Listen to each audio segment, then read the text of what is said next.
Hello and welcome to On the Other Leaf. If you're watching this, you're probably not watching the World Cup, so thank you very much for that. But we also tomorrow have York, Sandown and Musselburgh to get through, so important stuff. First, joining me today are Callum Medell and Adam Webb. No Michael Andrews because apparently he sucks at exams and didn't really get through them. I wasn't here last week due to a wedding. Thanks, Becca. How did you guys get on? Oh, we did all right. Few Callum winners. aced it. We got a few winners. I got the derby really wrong, but I don't care. It was a good performance by Australia. I was pleased to see Kingston Hill run really well though, and dispel some of them people that didn't like him, which I'd never understood. So I was pleased. It includes Luke. Luke didn't really like the horse, but he ran a great I have race. nothing against the horse, I'm just saying his form was rubbish. Fair enough. But I thought he was a really good horse before the derby, and he nearly got there for the video. He was the one to put up for the derby, but oh well. But are either of you off racing tomorrow before we get into things? No. Ah, just me then. I'm off to Sandown after I'm on Bet Racing Nation, so if you see me there turned up way overdressed for going horse racing, then come say hi. But we move on. The first race today is Sandown. But firstly, if you've got any questions, then please let us know. We'll try and answer them by the end of the video. And if you've got any fancies as well, first and foremost, then please let us know because we'd love to hear them. But the 150 at Sandown is a very wide open race to get us started off with.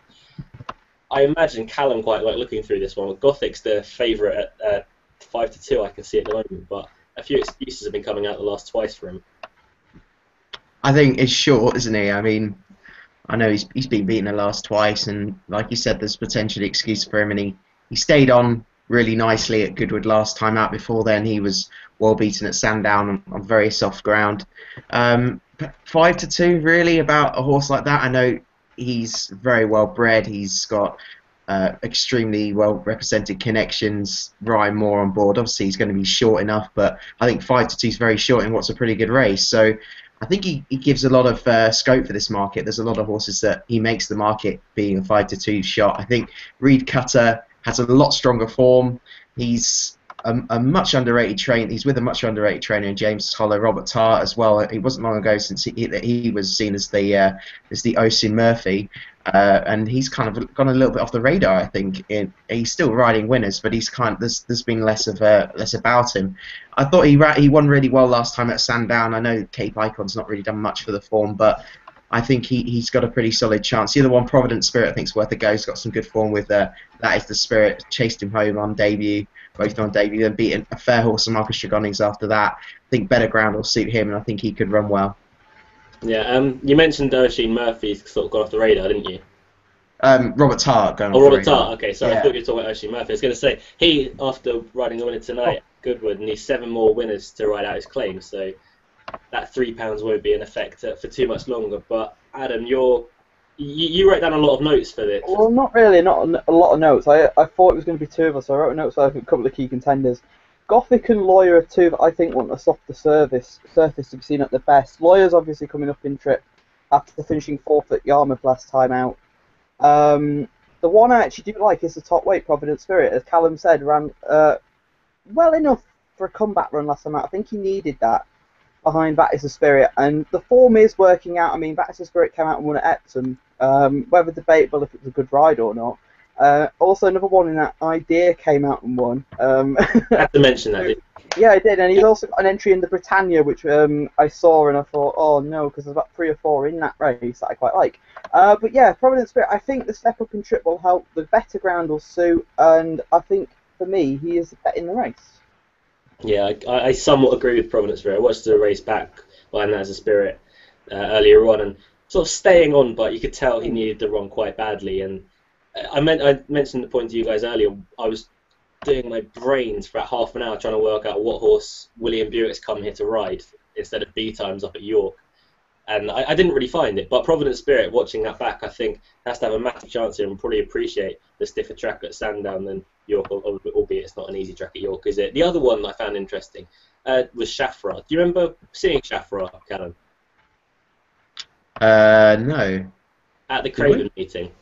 Was it the Craven? Yeah, do you remember he got loose and held up the race for about half an hour? Oh, was that him? That was Oh. Shafra, yeah. But before that, Shafra, well, obviously, had his troubles in the stalls that day. Hopefully that hasn't left too much of a mark on him, but he covered Newmarket after that. Didn't really have too much of a bad experience after getting stuck in the stalls. But I was very impressed by his win at Lingfield. Came from a really poor draw. Okay, he probably wasn't the strongest of races, but he had this one turning for home, probably even before that. It was a really good ride from Paul Hannigan. 6-1, I think, is a fair price. I think he's just going to improve and improve as a 3-year-old. 85 could be a lenient mark, an opening mark and a handicap anyway. So I'd lean towards Shafra over Providence Spirit in this, but it's a really, really wide open race. And another race that's very wide open is the 205 at York that we move on to. Adam, you mentioned, I think, Pearl Castle to me earlier on, didn't you? Yeah, I did. I mentioned the last time he ran on the flat, we were at Goodwood, and you didn't remember the race, which was won by Gospel Choir. Well, since then he's been hurdling, and he was 7th behind a Bestial last time out at Punchestown. Sarah Brotherton for me is a very good booking, and I do think he is the one to beat.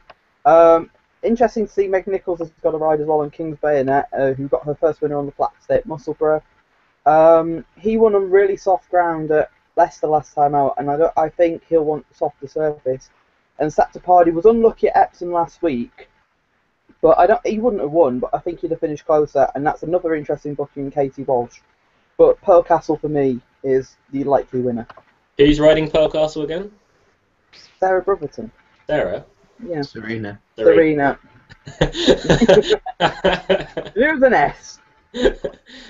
You called me up for the Akoum. I'm doing this for... Alright, fair enough. Well, the Akoum's far worse, though. You've got to admit that. Far worse, sir. Far worse. Far more worse. Shut up. Callum, we'll let you have your crack at this. Now, actually, before we move on to that, we had a question earlier on asking why Channel 4 are showing this. Adam, you gave me an answer earlier on. Yeah, it's a race that's always been shown every year, and I did a bit of research, and the thought I had was true. Princess Anna actually rode a winner in this race, and it's always been part of Channel 4 coverage whenever it's on. I understand why people would be like, why is there a lady rider's amateur handicap? But I remember, I might be wrong, but I used to think that it used to be run on John Smith's Cup Day, and they've moved it. I don't know. I could be wrong there, but I remember the John Smith's Cup and this seem to have a link somehow. Yeah, that's fair enough. Callum, your thoughts on this race? Yeah, I think you jump stars must be enjoying this race. There's quite a few jumps links in this one. I mean, Pearl Castle's obviously got some decent hurdling form, and then you've got the two jockeys in particular, Megan Nichols on King's Bayonet and Katie Walsh on Saptapardi. So I think that's going to be an interesting angle. For me, I think Pearl Castle's got a very good chance, got a lot of weight, but Serena Brotherton is probably the best lady amateur rider out there. And the other one I do like is Tiger Lily, who, if Pearl Castle wasn't in this, I probably would have backed, because I was quite impressed by her at Thirsk when she won on debut. She wasn't expected to win, but she travelled really nicely, and I don't know if she saw out 12 furlongs that well, but she didn't get the clearest of runs, and she was well on top at the end. The form probably isn't the strongest, but she could be anything, and a lot of these are just pretty modest handicappers, and she could be a lot better than 76 and off 9 stone 2 in comparison to Pearl Castle's 10.13. You got to be thinking about her. So I think the two for me, I think they'll fight it out. So I'll put up a forecast. That's fair. I always find it interesting when horses come back from hurdling to the flat, especially when successful over hurdles.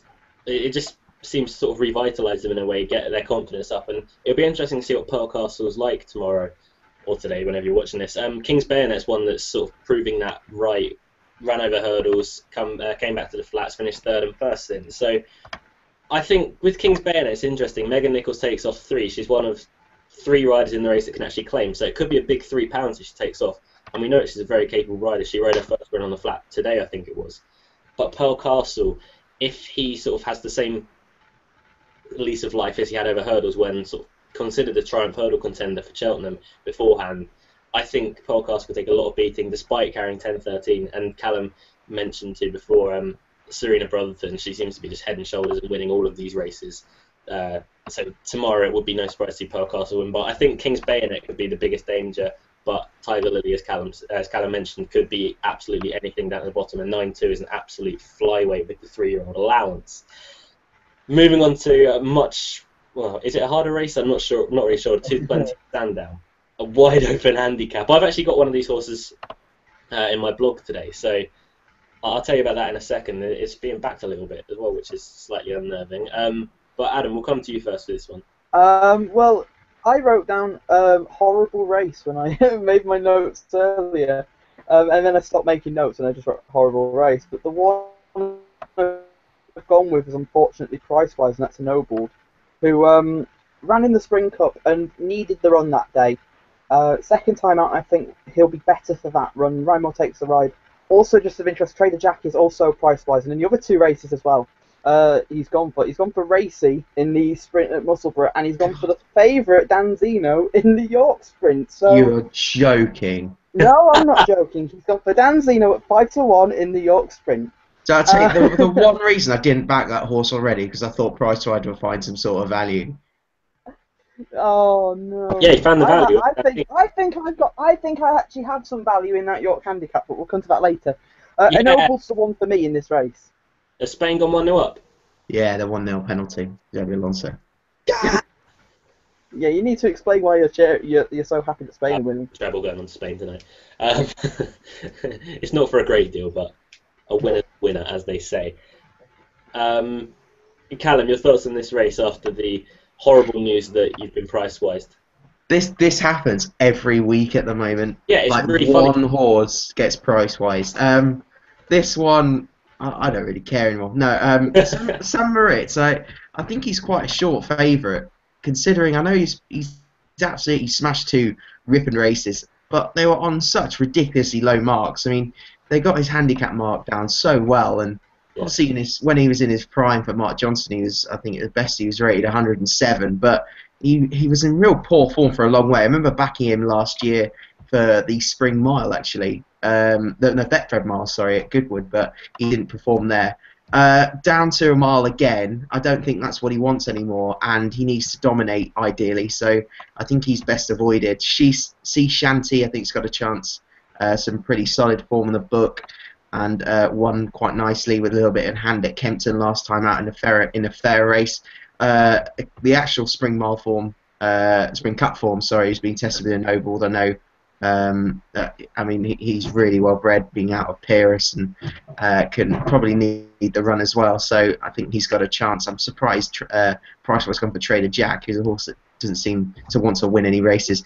Capo Rosso is the one for me. I've been impressed with him last few starts. I think he'll suit Sandown. He does need fast ground. That's the absolute necessity for him. But he won really well last time out. Pretty strong pace, but made all. And always had enough in the tank to win. And I don't think 95 is the end of his improvement, if I'm honest. And 10-1, if he can get an easy lead from a pretty low draw. I know there's a bit of pace in the race, but I think he's got a really good chance in this. So 10-1, I think, is a little bit too big. Not mentioning that stable trainer and jockey are in ridiculously good form at the moment. Yeah. They seem to be winning everything they've got a horse in. But you mentioned Capo Rosso could be a pace angle. Ishikawa is also a pace angle. I think them two are going to be the ones to sort of set up the race, and I'm hoping that they go really, really hard up front and in a way cut each other's throats. Ishikawa has been given 2 brilliant rides in his last 3 attempts. Last time out was over course and distance here. But I'm siding with Sea Shanty, who I think needs a bit further than a mile. So the stiff mile at Sandown will suit him down to the ground. At Kempton last time took a little bit of winding up by Ryan Moore. Obviously Richard Hughes was injured that day. Switched back to Sandown, where he's a course and distance winner. He's only been here one other time as well, and went second, beating ahead.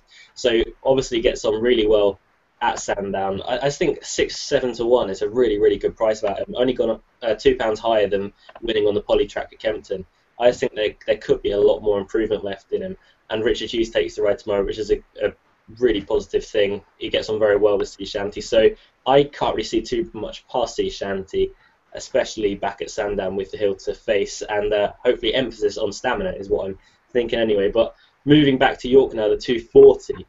They don't get much easier, the races today, do they? They are tough. I'm hoping Adam's gone for Fury. I actually have. Yeah, he has.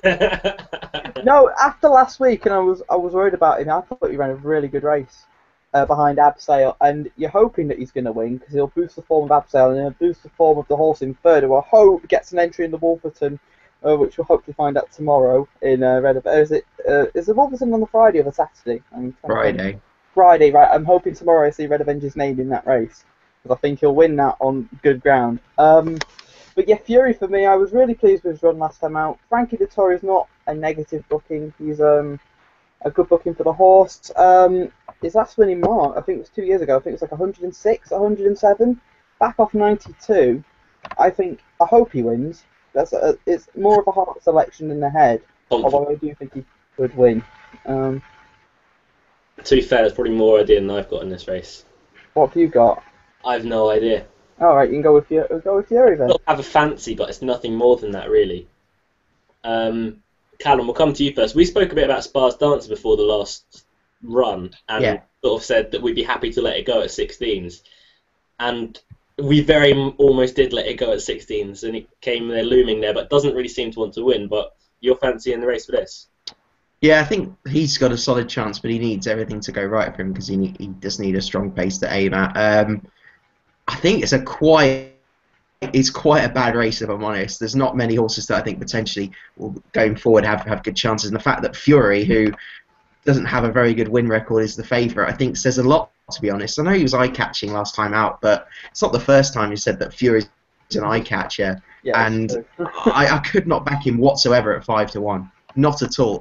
Flo, saw him 2 weeks ago at Newmarket. It was a bit of a bunch finish. The first four split between a length and a half of each other. Again, I don't think that's particularly strong form. The winner's run since, I can't remember how well he ran, but I don't think he won. The one I'm quite interested in here, and he hasn't run for a while, nearly a year, but Tariki ran a real eye-catching race at Royal Ascot last year behind Jaeger. And no, it wasn't Royal Ascot, actually. It was in July.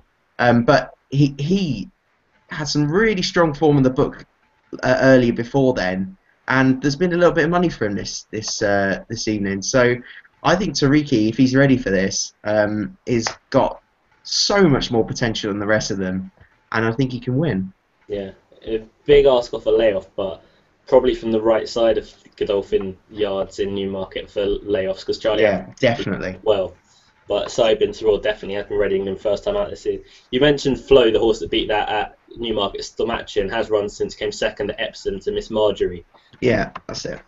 Not really. That's all right form. It's all all right. Race to form. It was a good race as well at Epsom that day. So, but 5-1 about Flo. Not sure. I'm going to give Rosero another chance. Oisin Murphy takes off that invaluable £3 that we've been talking about, seemingly forever. About 11-1 again. There's money for this as well as Tariki today. I just think coming off the back of if he came off the back of the Robert the Painter run, it'd be a bit shorter. And I'm more than happy to forgive a horse one run, especially when it's at Newmarket, because a lot of horses don't get on there. And Rosero, the 2 runs at headquarters that he's put in just haven't been good at all. They've been by far 2 of his worst runs anyway. About 11-1, the Robert the Painter form from the Lincoln, or Robert the Painter ran well in the Lincoln, obviously. I just think that could be very, very good form in this kind of race. 11-1, 12-1 each way, I think is a huge price, but it's not really an overly confident shout. I think it's a very, very hard race to dissect. They really don't get much easier, do they? Like, it's just getting harder and harder, if anything. We now have not only a sprint at Sandown, but a listed race at Sandown, where there are any number of improvers in there. Strategical's coming off a long break. We just mentioned Charlie Appleby hasn't really been getting them ready first time out this season, 6-1, but looked really impressive last season. Can we take Strategical to be back to his best first time out, Callum? I'd be looking elsewhere, if I'm honest, first time up. And on form anyway, I'd be looking elsewhere, to be perfectly honest. I think G-Force 11's a full favourite at the moment and probably deserves to be. I was really impressed last time out at York at the Dante meeting. He put a decent field to bed very quickly, and maybe he possibly needs a bit further. I mean, the fact is that he ran his debut over 7 on soft ground, and his first 2 wins have been over 5 this season. So he has got a lot of speed, but we might be able to see a better performance from him up tin trip possibly. But again, I mean, on ratings, he virtually sets the standard already, and he's only had 3 runs, so I think he's got a big chance. I think Perfect Blessings was one that I backed last time out in that Joyeuse race at Haydock, and the race just didn't work out at all for her pace-wise. I mean, she went off like an absolute train and basically set it up for Joyeuse and Gathering Power, who both of them were beaten in the week actually back over in Ireland. It's not the strongest of form, if I'm honest. Not form to take literally, but Perfect Blessings can be upgraded quite significantly from it. And considering I don't think it'll take much winning, as some of the form horses probably need the run and probably need different conditions. Back down to 5 furlongs, I think she's got a pretty good chance on better ground because she's shown she's got more than enough speed to handle 6, and I think she'll handle 5 furlongs fine. So 9-1 over the 11-4 of G-Force is what swung it for me, but those are the two clear ones to be on for me. Yeah, that's fair. You could give any number of them a chance in this race, couldn't you? Mm. In the one I've gone for is a fairly big price, but has a ton to find on ratings. But I assume that Adam's little giggle there is because he read my blog and he knows which one. No, I have read your blog, but I completely forgot which one you went for. It was a quick glance. Fair enough. That's probably all you should give it, really. Didn't want to write it. Adam, your selection for the race? It's a really tricky race. I mean, as Callum said, G-Force does deserve to be favourite, and David O'Mara has got such an exciting stranglehold with some of his 3-year-olds at the minute, including him, and that is the Spirit, who we mentioned earlier. The one I actually quite like is Route, who will love the ground, was second behind Ladies Are Forever at Bath last time out, and one of the form ones I quite like is the Queen Mary when she was 5th to Rosina. She gets the fillies allowance, and I think she can go pretty close tomorrow. And she was really, really well backed that day at Bath as well, I think, if I remember rightly. I think it was something 14-1 into about 4s, something like that. And then just bumped into Ladies Are Forever. Okay, now I'm talking rubbish. Went off 10-1. Maybe she was back from 14s to 10s, maybe. I think she drifted. Yeah, she must have. Because I'm certain she was a big, big gamble that day. Because I remember backing Ladies Are Forever, not after timing or anything, but... Second's a 4 favourite, yeah, alright. Yeah, well, I got a bigger price earlier on that day. Yeah. obviously. So it was something like 14-1 into 4s now.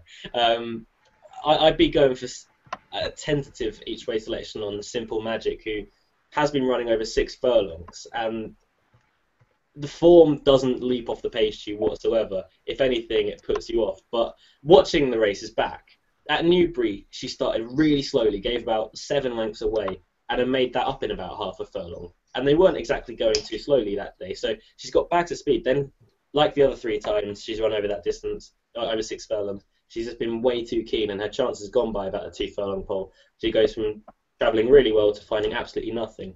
Before that, over 5 furlongs, she came 7th on debut, 3rd at Windsor, and then she won at Wolverhampton really, really easily, then got stepped up. I just think the 5 furlongs is absolutely perfect for her, especially on a stiffer track like Sandown. She's drawn brilliantly in stall 4. William Buick takes the ride. Obviously, second string for connections with Ambience for Roger Varian, but if Simple Magic can pop out the stalls and be handy, I think she could spring a surprise at about 16-1. But it's just such a tough race. Again, this is another one I'm hoping there's a bit of speed on. I imagine Hey Jude will jump out and be very handy.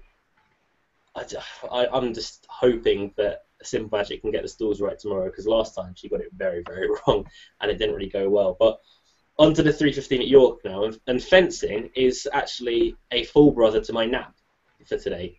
So I'm hoping fencing, well, not really hoping that fencing, because it's not really my selection, but I was at Sandown when fencing ran, and they had Paul Keeley in the parade ring, and then Paul Keeley made the comment of that fencing will race fit now, so he should be able to do himself justice, which I thought was, no offence to Paul Keeley, moronic, because everyone knows that fencing is best first time out and when caught fresh.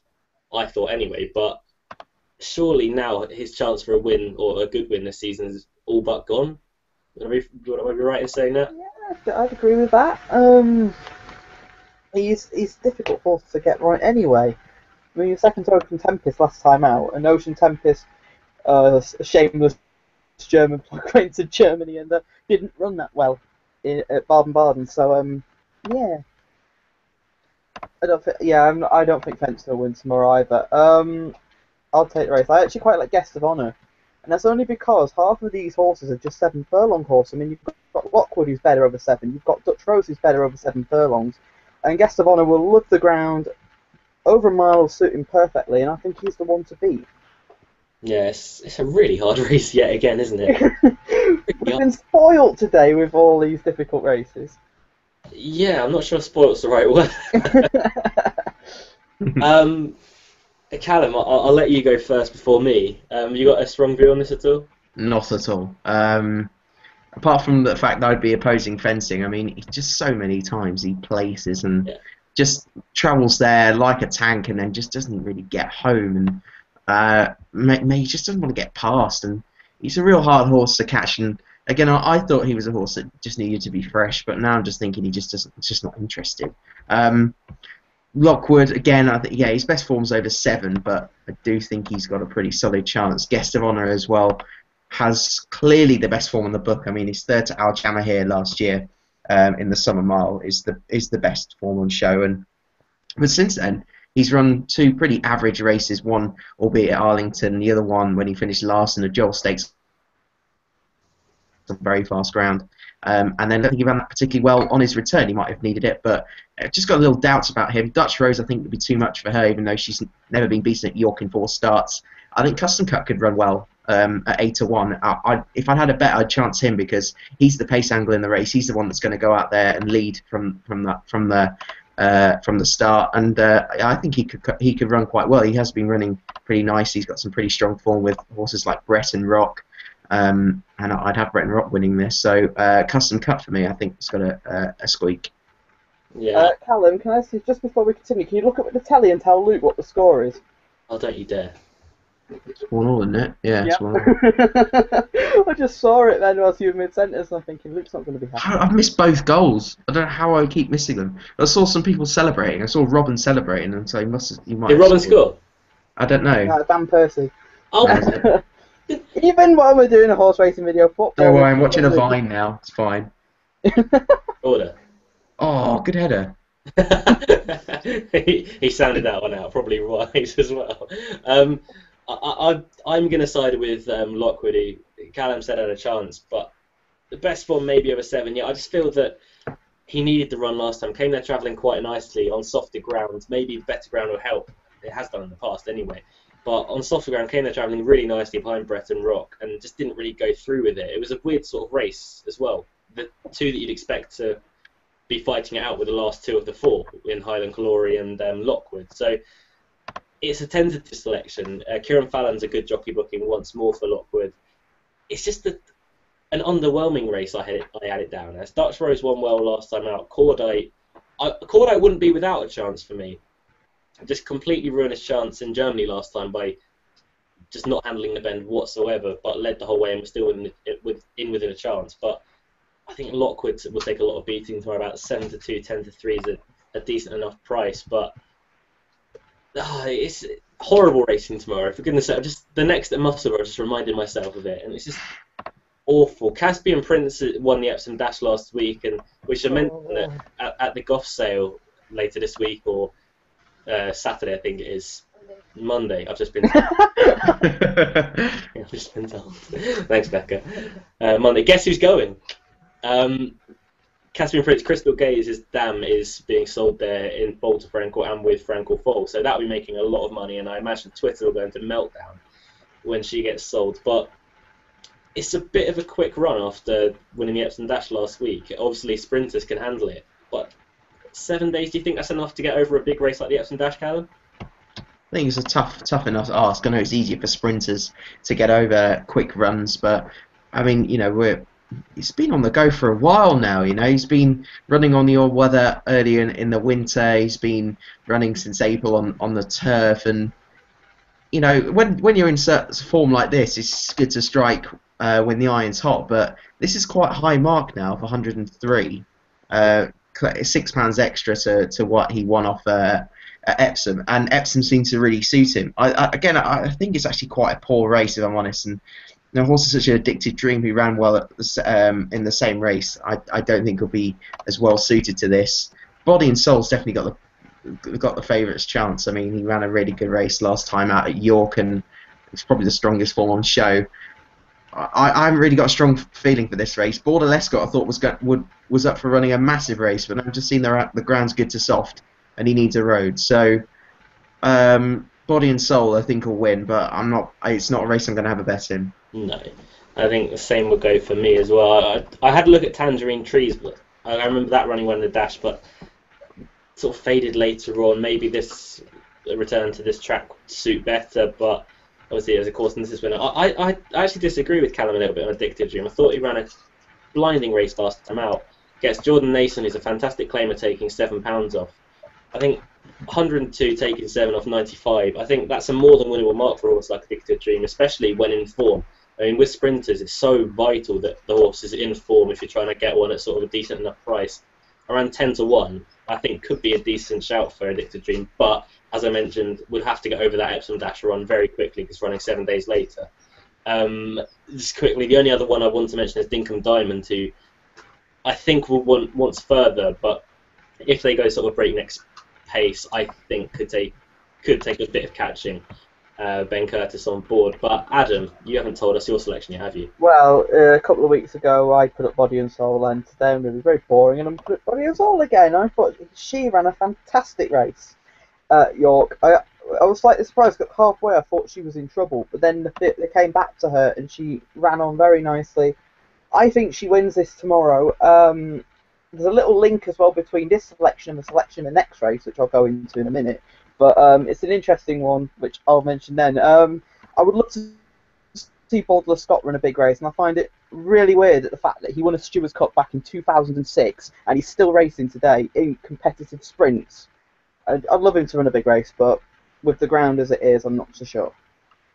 Yeah. I think we just found out where Michael Andrews is. Where is he? Well, he said that he had to do some studying because he failed some exams or something. Or he feels he has. Not important. And now he just said he's watching the World Cup with Haiti Lefroy or something like that. Girlfriend. Yeah. Disgraceful, Michael. Disgraceful. What do you think we pay you for? We don't pay you. That's the joke there. He doesn't get paid today. Yeah, here's us money now. The last race that we're going to be covering on today's video is a 350 from York, and surprise, surprise, it's a really, really competitive handicap. I mentioned that earlier on it was odd that William Buick wasn't coming to York with rides such as Fencing and B-Times, who B-Times looks a decent sort for this kind of race off 97, but it goes down to Sandown instead. So, Adam, we'll open up to you first. B-Times ran very well 2 weeks ago behind Aylus. Yeah. Off 97 today? Yeah, I can see the case for her. I mean, she ran really well at Haydock. Obviously didn't get the Guineas trip, so I don't know why on earth Fiona wanted to run there. I think she's definitely better than 97. I know a few people that would agree with them sentiments. The favourite I'll let Callum talk about, but that being price-wise in a 20 run a handicap, lol. The one... And the link is with Body and Soul, and the fact that she also won the 2-year-old trophy last year, and was one of them 5 winners in a row that I will never forget because how bad I usually am on these videos. It's Ventura Mist, who was Rachel Richardson claiming 7. It was a good run last time out, and I actually think she's overpriced in this. Body and Soul obviously won this race 12 months ago, and Tim Easterby has a good record in the race, so I think she's overpriced. I mean, there are obviously some really nice improvers in this race, but I think she'll outrun her odds. Yeah, that's a fair point to make. Callum, I mentioned to you that B-Times could be a good thing off 97, and you put me in my place earlier on. Well, I wouldn't put you off her at all. I mean, she clearly didn't stay the Guineas distance, and there was thoughts that she wouldn't before. I know it was a messy race, didn't really suit her anyway, but she ran a cracker last time behind ALS. Is horses that I really, really rate, and that's pretty strong form. And considering Parbold was in third, behind her by 3/4 of a length, and he's rated 105 now. Obviously, B-Time's getting a bit of weight, but yeah, I think B-Time's has got a pretty solid chance. Danzino, who I had as a perennial group horse and a handicap, he's gone up £11 for that Newmarket win, but he won so well, and the form behind is actually working out quite nicely. And Michael Appleby, I know, really, really rates this horse, and he thinks he's a potential group horse. But getting 4-1 in this sort of field is starting to get a little bit short now, and I would want a little bit more, if I'm honest. I don't know if there's any rain around, but if there was, I think Charles Molson would have a huge chance because he ran a really eye-catching race behind an Eastern Impact race, the Coral Sprint Trophy, whatever it's called at Newmarket. But he didn't get the clearest of runs, and the race pace-wise didn't seem to suit him. But I think that race will put up winners left, right, and centre. And Eastern Impact as well, I think, has got another chance off 96. And I wouldn't rule that out because the way he travelled and the way he put the race to bed was one of a decent horse. Bar that, Almago, I think, won really well at Epsom last week, but I think 7 furlongs see him at best, and Johnson horses are never one for me at York. Nadir is another has to go in with a chance of 102. I mean, he's been so poorly campaigned. He's gone up £20. He's not won a race. So I don't know anymore, if I'm honest. Danzino, I think, has got a massive chance, but Charles Molson is one niggling away at me. I know they're the front two in the market, but yeah, Charles Molson, especially if there's any rain, then definitely Charles Molson. If it's pretty good to firm ground, then I think Danzino's going to be way too good for them. It sounds like you're sort of persuading yourself to back Charles Molson there a little bit. Yeah, while I'm going through talking about it, I thought Charles Molson was going to be price-wise, if I'm quite honest. That's what I was thinking. I thought he was going to go for something. The Newmarket race tends to be a good trial for this race. That's the way I was thinking, but obviously he likes favourites, and in a 20, I would not be wanting to put up a favourite like that in a 20 and a handicap in a column. It's just very little made-up ground from the back in that race. I mean, the winner Eastern Impact was always prominent. The fourth Peterkin led the whole way. I'll mention him in a sec, actually. Fear or Favour did really well from behind, and so did Stomp. And Charles Molson didn't get a clear run on the rail, so he's in with a really good trainer as well, Henry Candy. So I'm convincing myself he's the one. All right, we'll stop you there before you convince yourself on something completely different. B times. We mentioned before the Guineas. John Gosden was saying that he was expecting to have to go back to sprint trips with her, which is what has happened. He pulled way too hard and clearly didn't stay the mile in the 1,000 Guineas. But back to 6 furlongs last time. Aeolus is, like Callum's, a horse that I'm very, very fond of. And obviously didn't back last week when he actually won, which was highly annoying. But at 6 furlongs, B times, I think ran well enough last week. That was sort of running against 109 rated horses and beating them. So on that form, it's just a case of how far. But the thing that's really worrying me, and I may be reading too much into it, is that William Buick doesn't come here for the rides. And I mentioned this before. If this was such a good thing, or had such a good chance, then William Buick would be here, surely, no? I can see that argument. You'd think so anyway. Yeah, I mean, he rode her in the Guineas, he rode her at Haydock. I'm hoping it's the Providence Spirit, personally.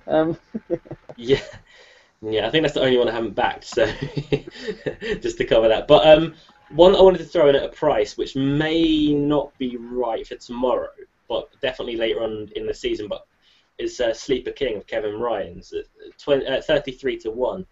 Really, I had it down as really having needed the run last time out. Travelled really well for a long way in a really strong race as well. But then tailed off, got beat quite a long way. May again need this run. He's a big frame of a horse, but had some decent form last year. But it's a very strong travelling horse. In this kind of race, it could just work out perfectly for him. But he will need to come on a bundle for that initial reappearance. But 33 to 1 could be made to look a big each way price. But he's a 5 furlong horse, surely. I mean, the speed he showed as a 2-year-old. That's what I thought. That's what I thought. But then he sort of got to the 4 furlong mark, or maybe 3.5, and he seemed to get outpaced. Yeah, I know what you mean. He's got real strong early speed. So much speed, he gets outpaced, doesn't he? Yeah. No, I know what you mean. Honestly, I get what you mean. Yeah. He is the most confusing horse in the world.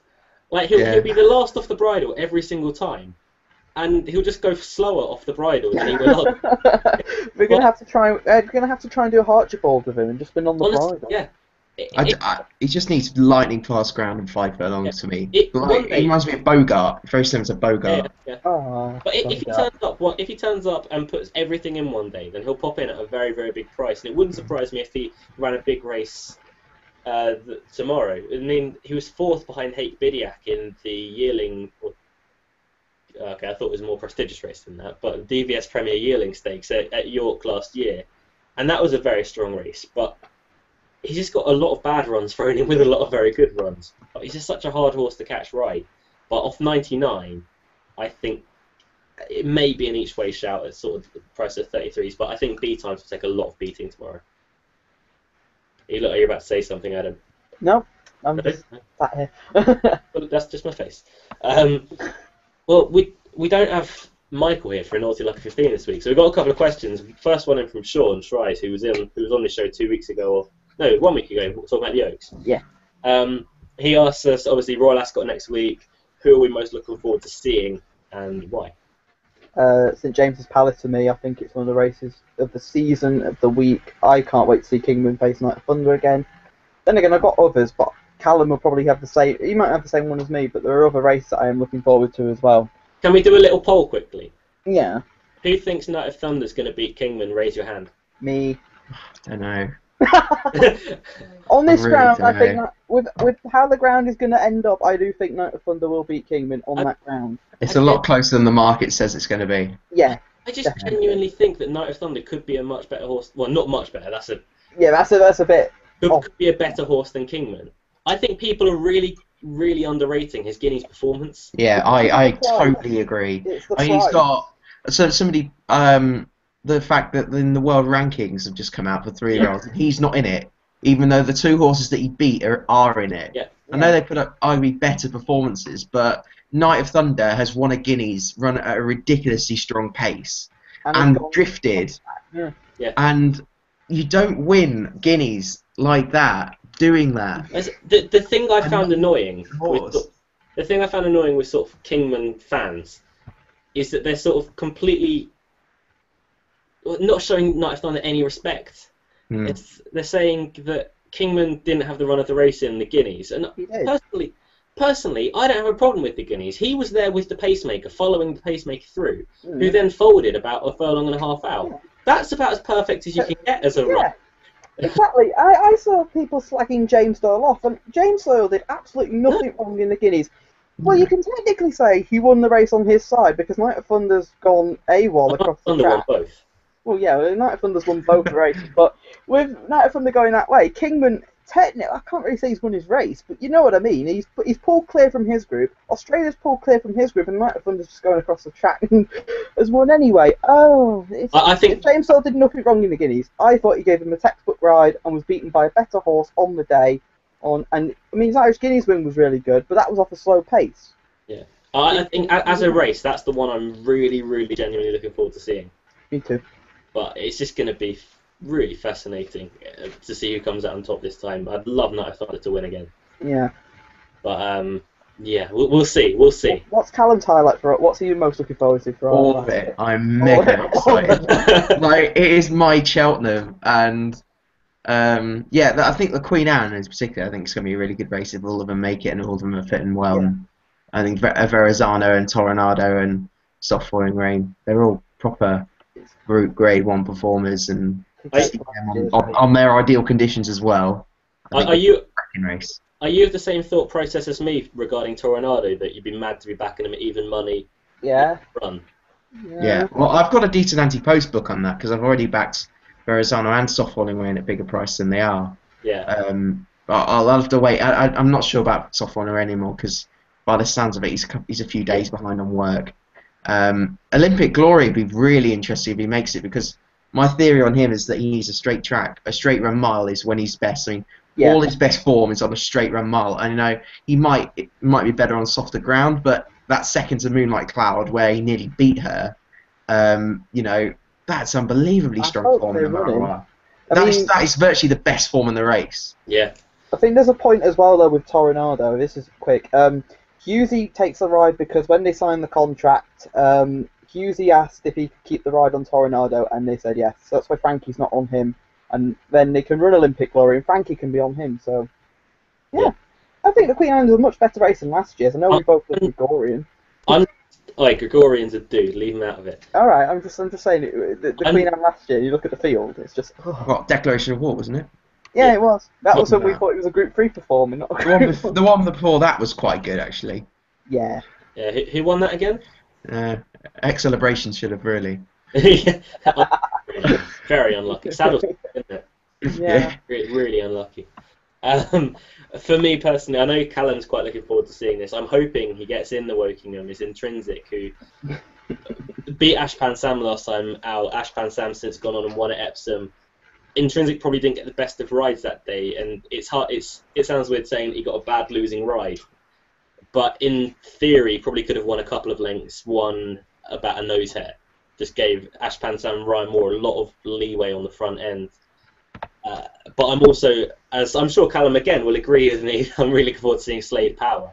Oh yeah. Made a really, really encouraging reappearance and goes in the Diamond Jubilee, the 6 furlong race, and it just looks set up for Slade Power. I can't see past that at all. I think that's one of the good things with the meeting. Mm-hmm. I'm also looking forward to the Ascot Gold Cup because there's a bit of depth in it this year. I mean, Tap the Blaster on, I was reading earlier, may not. Sorry, no, sorry, I'm not having that. You're looking forward to it because you've got an anti-post bet on Leading Light. No, and the race is good as well. It looks better than some of It's a the good others. race. It is a good race. We got the Germans coming. We got Altano. I can't wait to be plugging that. Yeah. You've also got Estimate. You've got hopefully. Well, if there's a bit of rain, Brown Panther as well. I mean, I'm looking forward to seeing him over that trip. I hope he runs a big race. So yeah, I think he's got a great chance. Okay, moving on to the next question from Kai Wills. We pretty much already answered this anyway. Panel's thoughts on G-Force. If it was from a fashionable stable, would the price be a lot shorter? Callum, you spoke in depth about G-Force earlier on, didn't you? Yeah, I think he's got a very good chance. I don't think he'd be much shorter, if I'm honest, if he was trained by anybody else, because people who think that David O'Mara isn't a very good trainer aren't very clever, because he's a very, very good trainer. It was between him and Perfect Blessings, but G-Force I thought set the standard. Yeah, that's fair enough. So without the Naughty Lucky 15 this week, we go on to our naps. And was there any naps winners last week? I had Biter Alga. Hold on. About I don't think I did. I've forgotten what I napped. You had Abyssial, wasn't it? Oh no! Oh no, and that didn't win. Oh no! Thanks for reminding me of that. Yeah, he didn't run very well in France. Adam. MX won, so Michael would have been very happy. Serves you right for napping a jump source in the summer. Oh, he'll be back next season. Don't worry, he'll be back. Didn't you give me a nap? What was my nap? What was your nap? Oh, Grand. Yeah. Grandeur. Oh dear. Let's not talk about that. Oh. We could be here for another hour.